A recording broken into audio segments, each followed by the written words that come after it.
If you're reading this right now, please like and comment below telling me where you're from. It helps me know I'm not alone in this. The email came on a Thursday afternoon while I was organizing medication charts at the pharmacy. Subject line: family decision, please respect our wishes. I opened it standing between the blood pressure machine and the vitamin aisle.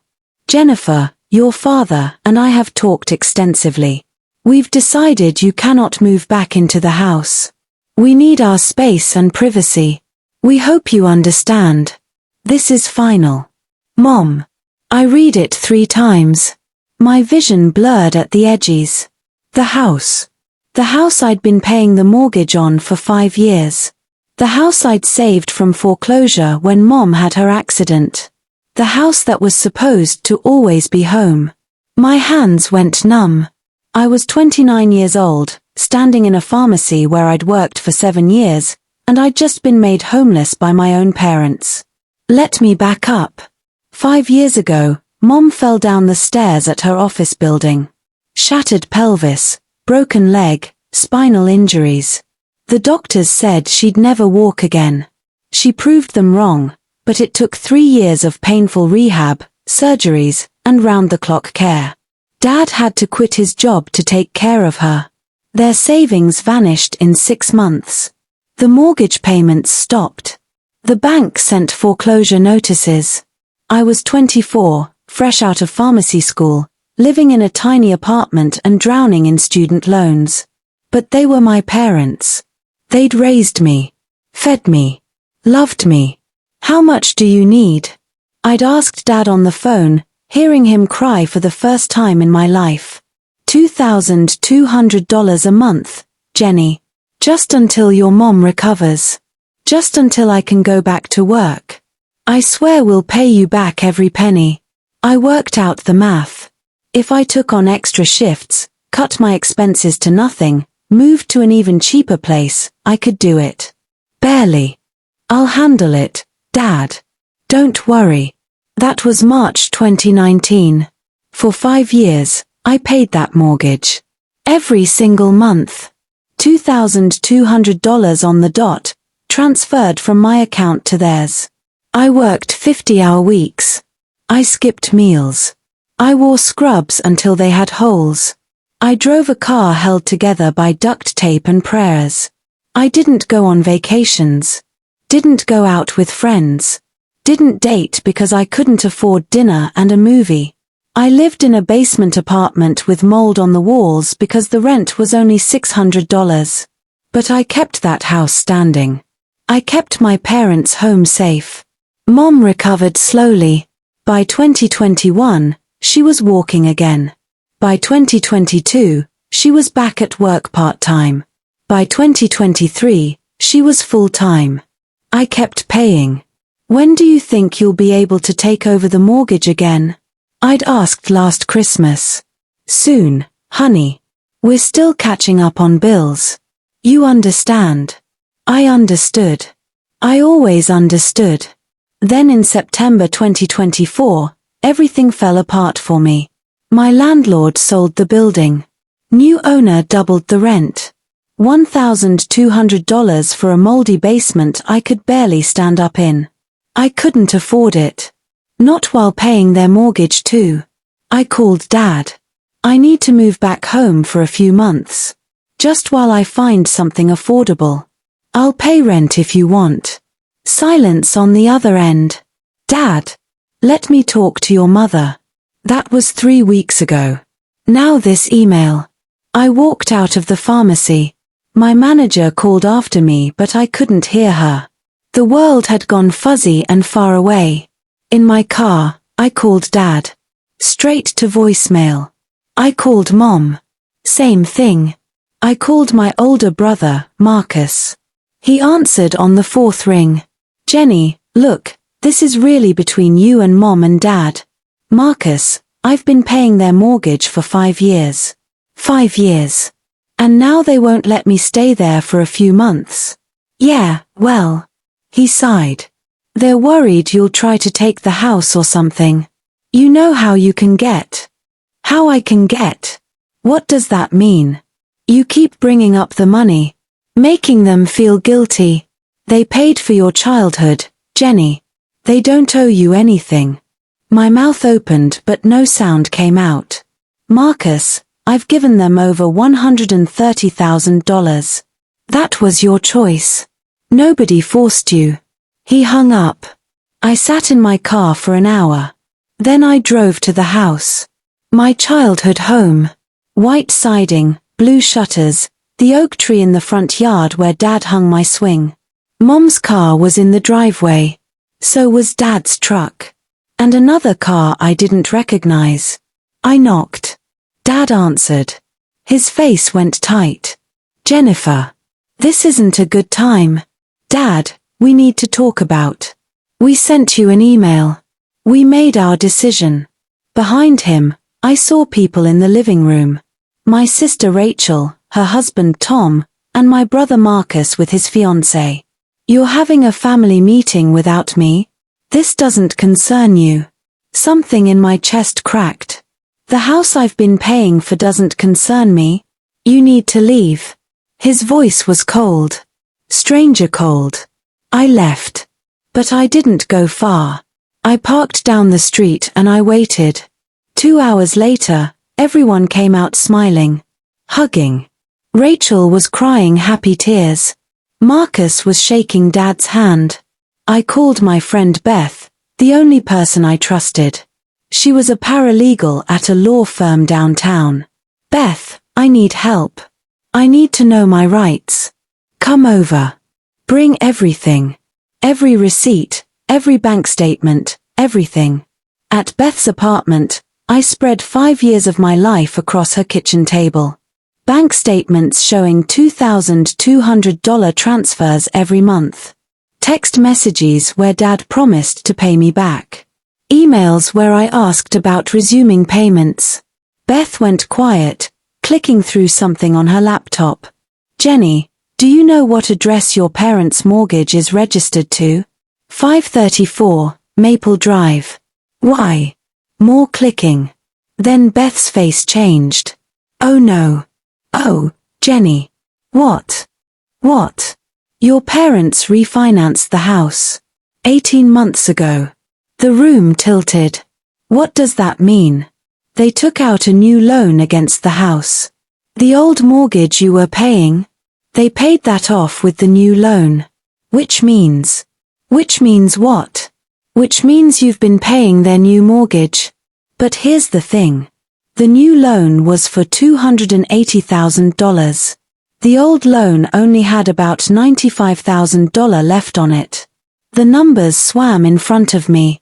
Where did the extra money go? Beth pulled up Facebook on her phone. Marcus's page. Photos from 6 months ago. His wedding in Hawaii. Caption. Thanks Mom and Dad for making our dream destination wedding possible. #blessed #family first. Then Rachel's page. 3 months ago. Pictures from Italy. 2 weeks in Tuscany. Thank you to the most generous parents ever. I was going to be sick.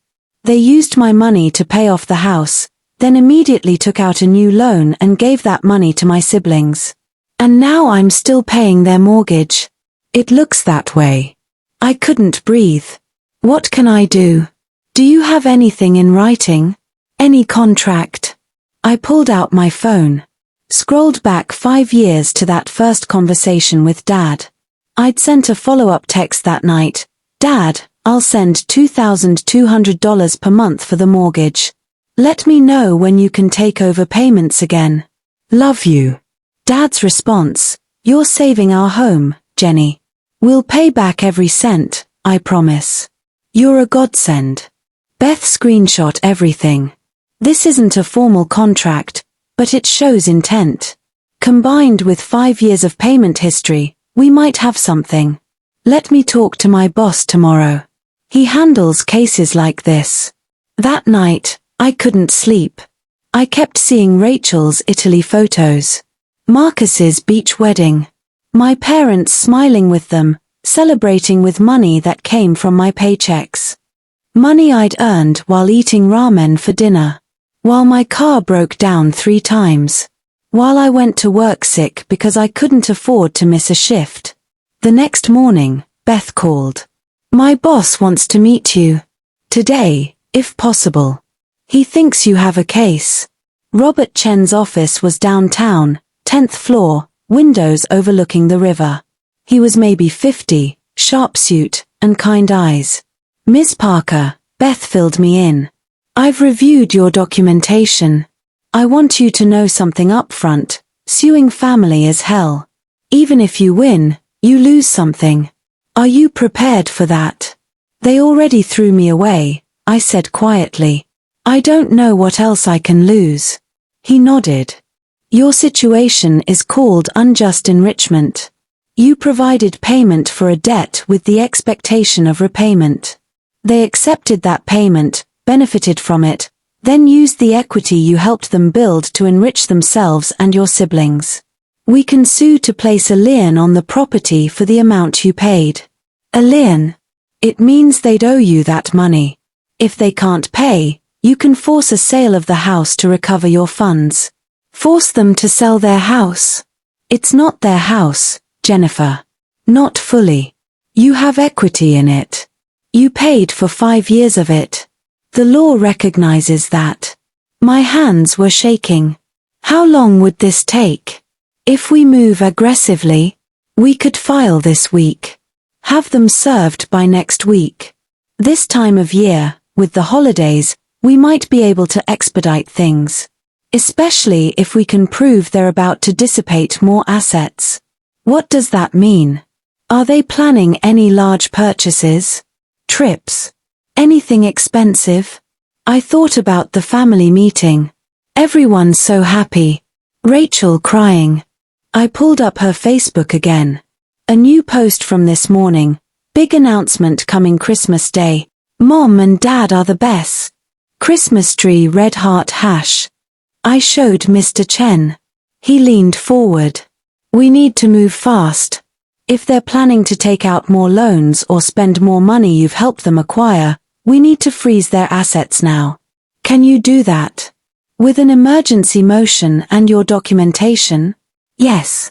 But Jennifer, this will destroy your relationship with them. Completely. Are you absolutely sure? I thought about that email. Family decision, please respect our wishes. I thought about being locked out of the house I'd saved. I thought about 5 years of my life, given freely, thrown back in my face. I'm sure.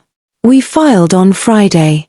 Emergency motion to place a lien on the property for $132,000, 5 years times $2,200 per month, plus interest. Mr. Chen also filed for immediate asset freeze pending hearing. The judge granted it Monday morning. By Monday afternoon, my phone was exploding. Dad, what have you done? Marcus, you're actually trying to take their house? You're insane. Rachel, I hope you're proud of yourself. You've ruined Christmas. Mom didn't text. She called. I let it go to voicemail. Jennifer Marie Parker. How dare you? After everything we've done for you. We raised you. Fed you. Gave you a home. And this is how you repay us? By trying to make us homeless? You are not my daughter anymore. Do you hear me? You are dead to me. I played that voicemail for Mr. Chen. He made a note. Emotional manipulation. Classic. This actually helps our case. Shows a pattern of taking your contributions for granted. Tuesday, their lawyer called. They wanted to settle. Not yet, Mr. Chen said. Let them sweat. Wednesday, Beth did some digging. She found something that changed everything. Jenny, you need to see this. She showed me her laptop. County property records. My parents had also taken out a home equity line of credit 4 months ago. Another $50,000. Where did that money go? More Facebook stalking. Dad's page.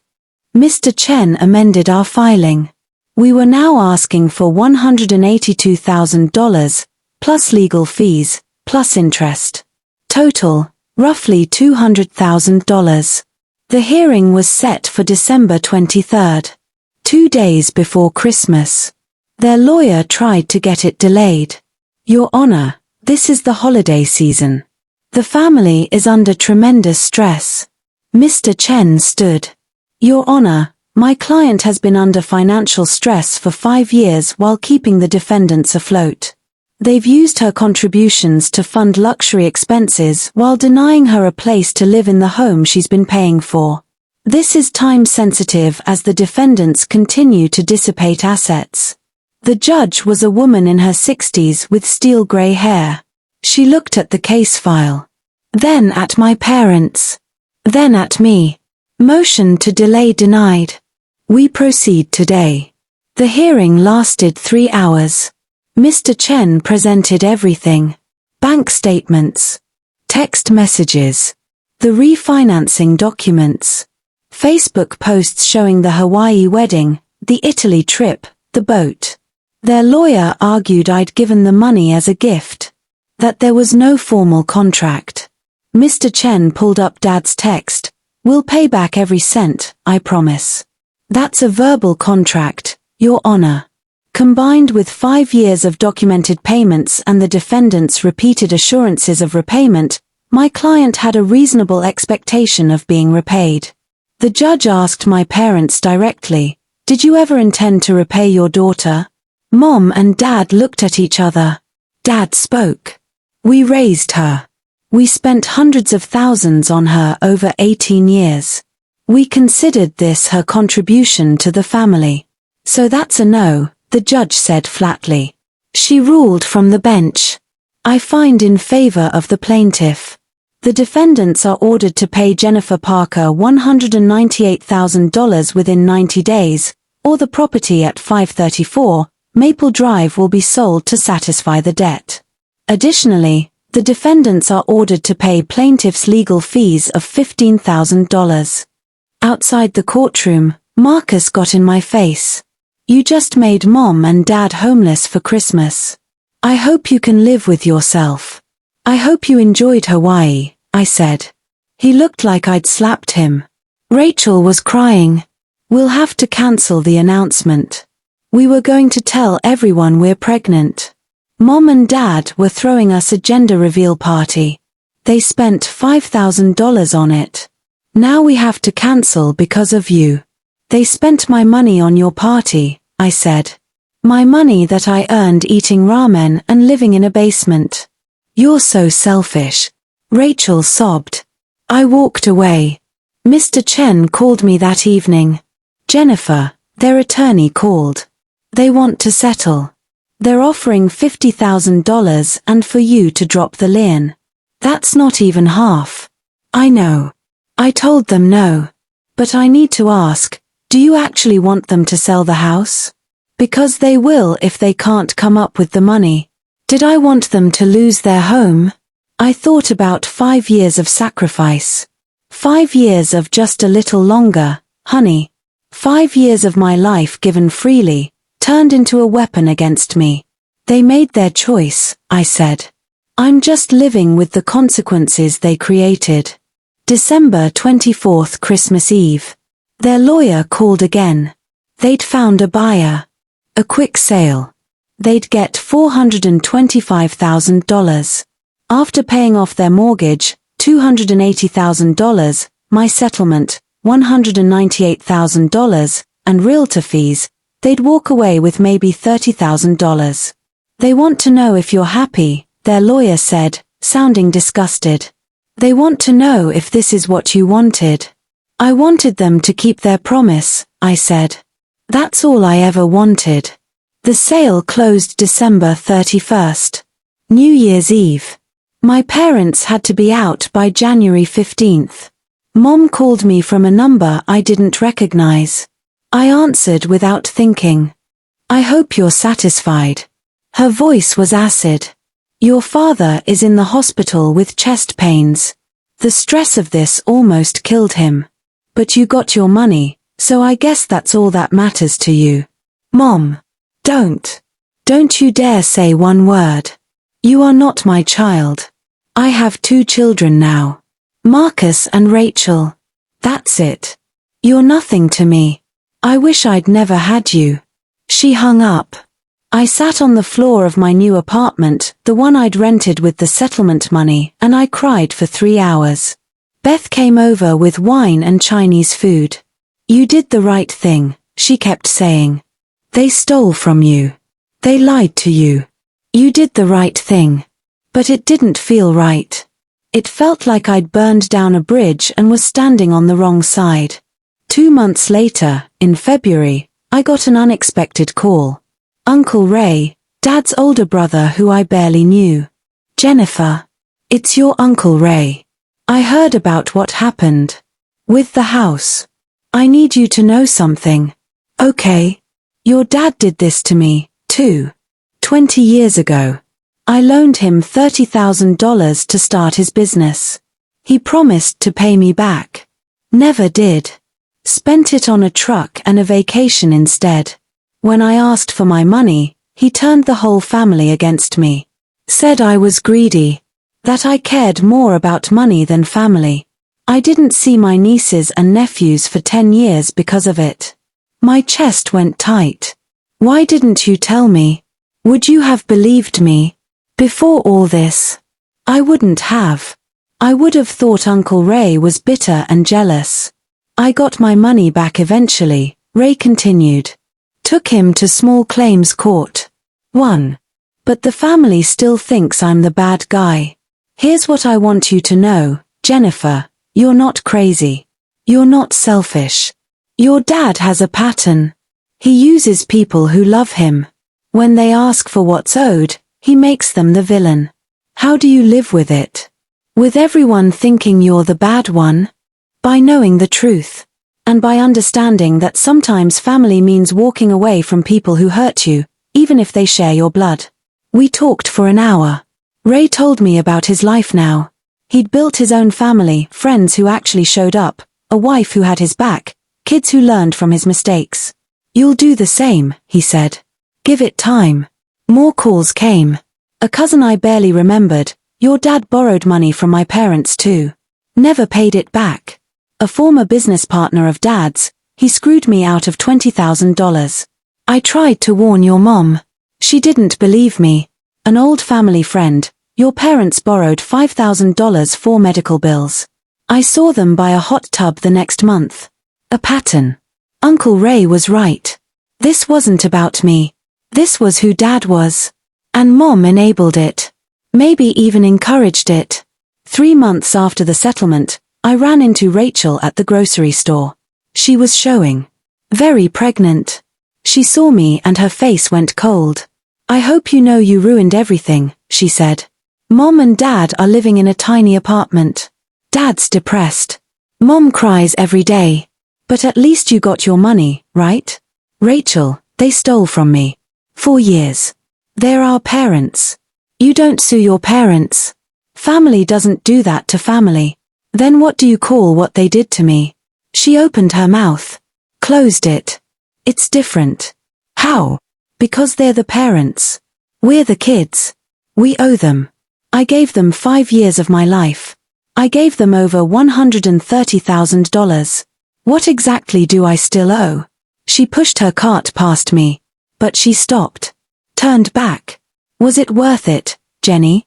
Was the money worth losing your family?" "I didn't lose my family, Rachel. They threw me away first. I just stopped pretending it didn't hurt."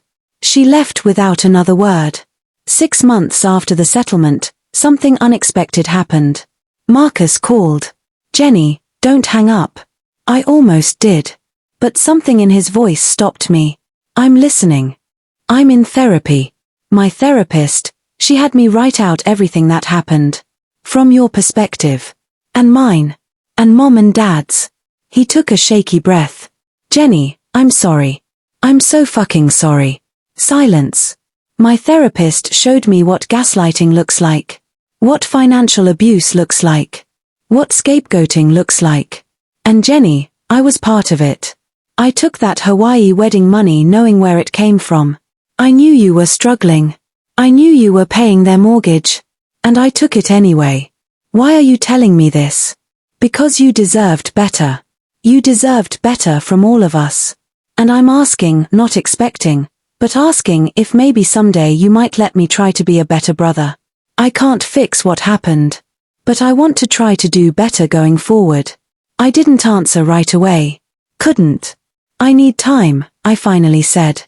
I understand. I'll be here. Whenever you're ready. If you're ever ready. He sent me a check 2 weeks later. $15,000.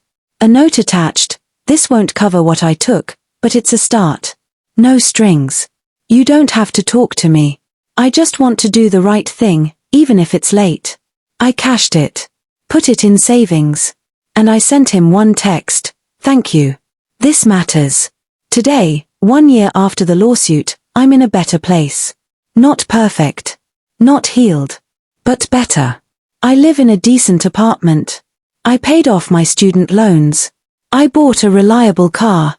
I took a vacation, a real vacation, to the mountains where I hiked and read and didn't check my phone for 5 days. I'm in therapy too. Learning about boundaries and self-worth and how to recognize when love becomes exploitation. Marcus and I text sometimes. Carefully. Like two people learning a new language. Rachel and I don't speak. Maybe someday. Maybe not. Mom and Dad. They told everyone I stole their house. That I'm a terrible daughter. That I betrayed them. And you know what?